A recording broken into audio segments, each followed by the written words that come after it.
You're listening to Gospel Theory, a Called to Learn audio podcast.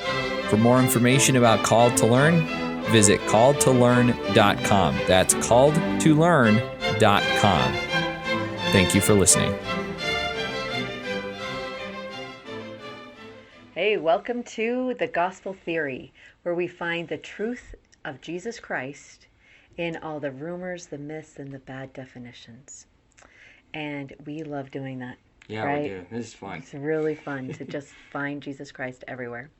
So today we're going to be talking about commandments.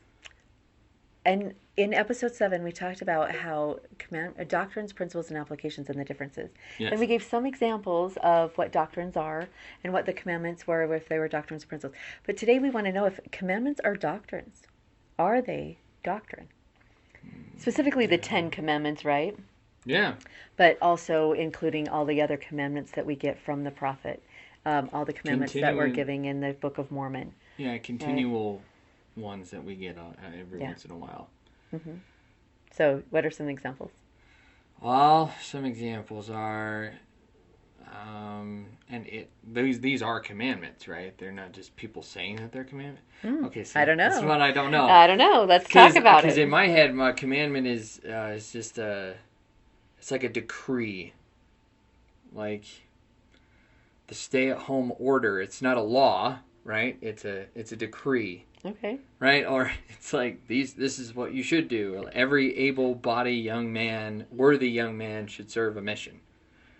Right? Great. Good example. That was a commandment. Thou shalt not, well, it wasn't thou shalt not, but it was don't have tattoos, or don't have more than one earring, or don't watch pornography, or are all those commandments or not? Good question. So, are they? But we have to define what a commandment is first, don't we? Yeah, that's exactly what we need to do. Because I don't know the difference between a commandment or a doctrine. Okay, so let's define it. So we get the word commandment from Moses going up and getting the 10 commandments, correct? Is that the first time we heard it? Mm-hmm. Oh, okay. Okay. And what was Moses doing at the time he received the 10 commandments? He was trying to bring about a new law for the Jews, right? To follow? Well, it wasn't just the Jews, first of all. Jews didn't come until later. Right. Jews is just one tribe of those, okay? Yeah. It was all of Israel, right? All of Abraham's, well, specifically Jacob's children. Yeah. All of Jacob's children were in Egypt, millions of them. And they were getting out of Egypt, and he was having a hard time. How do we have a community? Yeah. How do we unite? How do we organize? How do we do like like rights that? Or something? I can imagine like Moses is sitting in his tent and he has this endless line of people with problems. Right? Yeah. He's the leader. He's the only one, right? And I'm sure he's like, Heavenly Father, I can't do this all day long. This is ridiculous.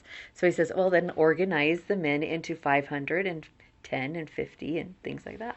Okay. And he's like, oh, thank you. That relieves the pressure off me a lot, right? That's kind of how we do our church, isn't it? Mm-hmm. It's exactly how we organize it today. Yeah. Yep, it's exactly. Interesting.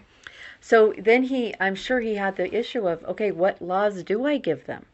What should I tell them? How can we don't want to go back. Yeah, how can we have a really good community without stealing and taking what Egypt did wrong, right? Yeah, we don't tyranny. Want to. Yeah, we don't want. Go back to that. We don't want what Egypt taught us. Yeah. We want something new. So yeah, he went up there. He got the whole Melchizedek priesthood. He brought it down to receive the fullness of the gospel, right? But they weren't ready for that. They had built an idol. He throws them down. He goes back up and gets the 10 commandments, right? And the 10 commandments are basically guidelines to a happy community. That's it? That's it. Guidelines to a happy community. Yeah. Well, when you say it like that, it kind of seems a little, I mean, I guess they're important, but... It's a happy community, right? That everybody's living peacefully among themselves. And that's what was desperately needed at that time. Yeah, it was. Right? So he got the commandments that were going to give that community peace. So why do we make it such a staple in the church if that's all it is? Well, then we get new commandments from different communities, Okay. right? Like the Book of Mormon gives us a whole bunch more commandments. And our prophet today gives us a lot more So commandments. then that would mean they were applications. Yeah, they're applications for a happy community. Now, the commandments, in which we will not go into right now, the commandments themselves, the 10 commandments, are broken up into 5 from heaven and 5 applications. Okay, so that is the specific way that those 10 commandments are broken up. And we can do another podcast on that later.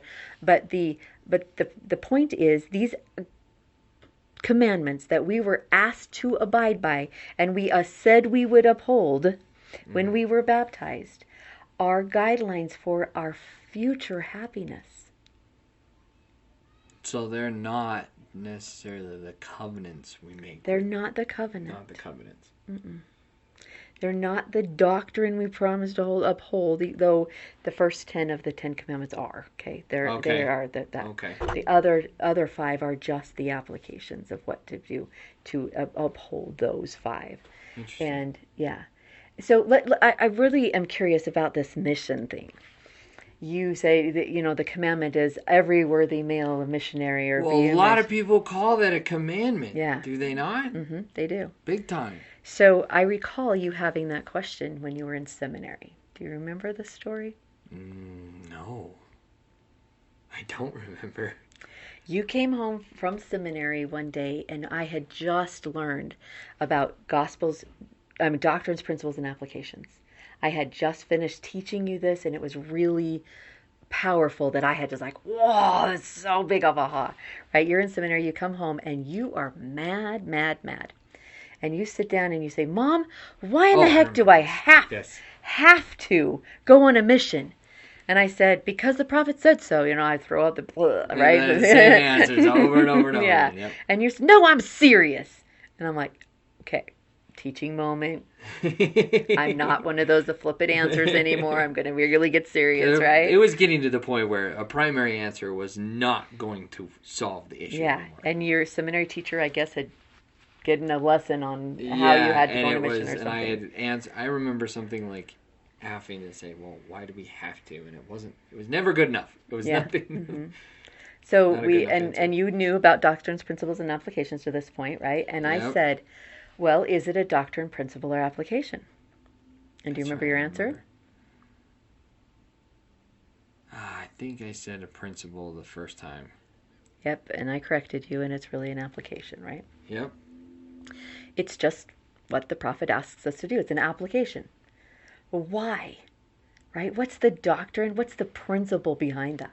That's right. And this is something important to know of mothers. Like if you're listening in, please know this. If you're going to do this with your children, you cannot answer for them. Yes. Okay? I agree with this. You cannot answer for them. It will ruin it. Because when I asked him the question, what is the principle behind going on a mission? I would have said something way different than what he said. Mm-hmm. What did you say? Do you remember? I said, well, if God requires us No, to... No, that was the doctrine. That's the doctrine. Okay. I don't remember what I said about them. You said faith. Oh, that's right. You said faith. And I went, what? In my mind, I'm like, oh, that didn't come to my mind at all, right? But is it? Yeah, absolutely. As a missionary, do we not require faith to go on a mission? It requires a lot of faith. Yeah. So it is one of the principles that application can hook to. Yep. The applications can hook to hundreds of principles, you guys. Yeah. Okay? I had probably 20, 30 of them in my mind. None of them happened to be faith. Interesting. I don't know. They weren't. So when he said faith, I went, oh, this is going to be interesting. What is faith to you, Isaac? Right. I remember taking a long time to answer. You took a very long time to answer. And we talked about faith, I would say probably for a half an hour, at least. Really? Yeah. Was it that long of a conversation? It really was, yeah. You're a long conversationalist if you didn't know I that already. am. That's why we do this podcast. Yeah. So Yeah, you said faith, and we carried on a long conversation about what is faith, and what are we going to do about it, and why is faith so hard, and et cetera, et cetera. But then we took it one step further. And I said, so what is the doctrine that faith is holding to? Right? Missions are the application. That's hooking to faith. What is that faith principle, the principle of faith? How does that hook on, and what doctrine does it answer? Because we needed to answer the question why, right? Yeah. Doctrines answer the question why.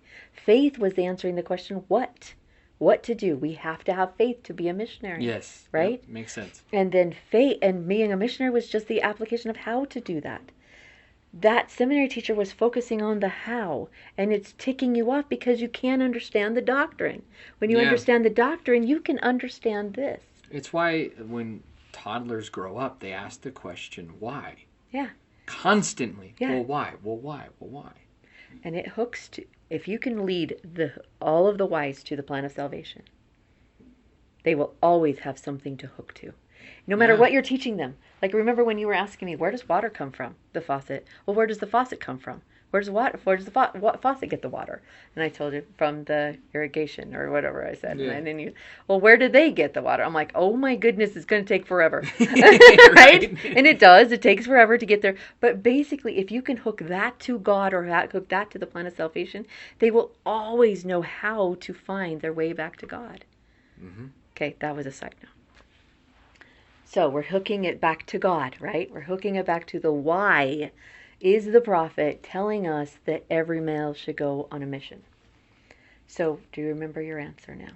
Yes, I believe so. Okay, tell us. It was, if Heavenly Father is asking us to have faith, and He's done all of this stuff for us, He's asking one tiny thing to go on a mission. He's suffered through the atonement, and all he's asking of us is just 2 years. 2-year commitment, or just a small sliver of faith. Mm-hmm. And that's Do you remember the feeling in the room? Oh yeah. It was palpable, right? Yeah. It was palpable. Faith discussion was good. It was a good conversation. But the moment you were hooking it to Jesus Christ, who had suffered everything for you, and He was only asking you of a 2-year commitment. Yeah. I felt the room. You felt it in the room. Definitely. It changed everything. You never asked that question again. Till today. I asked, what was a commandment? That's funny that I had forgotten it. Yeah. It's important to remember those things in those moments. Yes. Because, of course, I remember it. Just to remember. Mm-hmm. Yeah. Yeah, and speaking about that, one of the conference talks in the latest issue says that we need to remember our sacred moments. And to me, that was definitely one of my most sacred moments with you. It was really cool. Yeah. Because it was a eye-opening thing. Yeah. It was something that was just like so simple and so beautiful to me. Yeah. And he got there himself. That's what I want you guys to remember. I did not lead him there. Yeah. I didn't. I asked the questions. That's all I did. Right? I followed the Spirit and I asked the right questions. That's all. And your children can do the same thing. Especially when they're a teenager. Mm-hmm. Exactly. It's really important when they're in that, just eating everything up and trying to understand the world. And they have so many questions. Yeah. It's so important for them to let them ask the question. And guide them to the doctrine. Let them answer it themselves. If you can guide them to the plan of salvation, which is the doctrine, then you will always be there. It was really frustrating growing up when I would ask a question and she would just be like, well, what do you think? It's not what I said. But it always led to awesome discussions. Yeah. And we're not talking gospel subjects here, right? No, doesn't have to be. No. I remember talking about the water, right? It led to the plan of salvation. Another one we did with rocks. I remember studying rocks together. Mm-hmm. And we studied rocks and rocks and rocks and rocks and rocks. And all of a sudden we're like, we're so sick of looking at rocks. And Teo was like, Mom, I like rocks too, but I'm really done with them. And I'm like, oh, we haven't touched the good part. And that led us to Christ being a stone, and why was Christ a stone, and led to the plan of salvation. Hook everything to the plan of salvation. Yep. It's very important. Very important. So, my challenge to you today is to learn more doctrine. Learn the doctrines. Go to thechurchofjesuschrist.org. Go to the place where it says basic doctrines. There are 9 basic doctrines with a whole bunch of sub-doctrines there. They are good. They are important for you to learn. And important for you to lead your children to answer their own questions, leading them to the plan of salvation and to the doctrines of the gospel. That's the best way to make them feel smart. Oh, definitely. Yeah. Definitely. Did you feel smart that day? Oh, felt real smart that day. Yeah. And you know what? I did too. Yeah. Right? I did too. Not because I knew the answers, and not because I was like teaching and controlling the conversation, but my son made it. Yeah. I'm his mom. So if you want to feel smart, always tie things to Christ. Yes. Always. Always tie it to Christ. Yep. Well, thank you guys so much for listening to Gospel Theory. This was a fun one. See us. Check us out next week. And I don't know what we're talking about, but I know it's going to be good. So. All right. See you then. Bye. This has been Gospel Theory, a Called to Learn audio podcast. For more podcasts like this, visit our website at calledtolearn.com/podcast.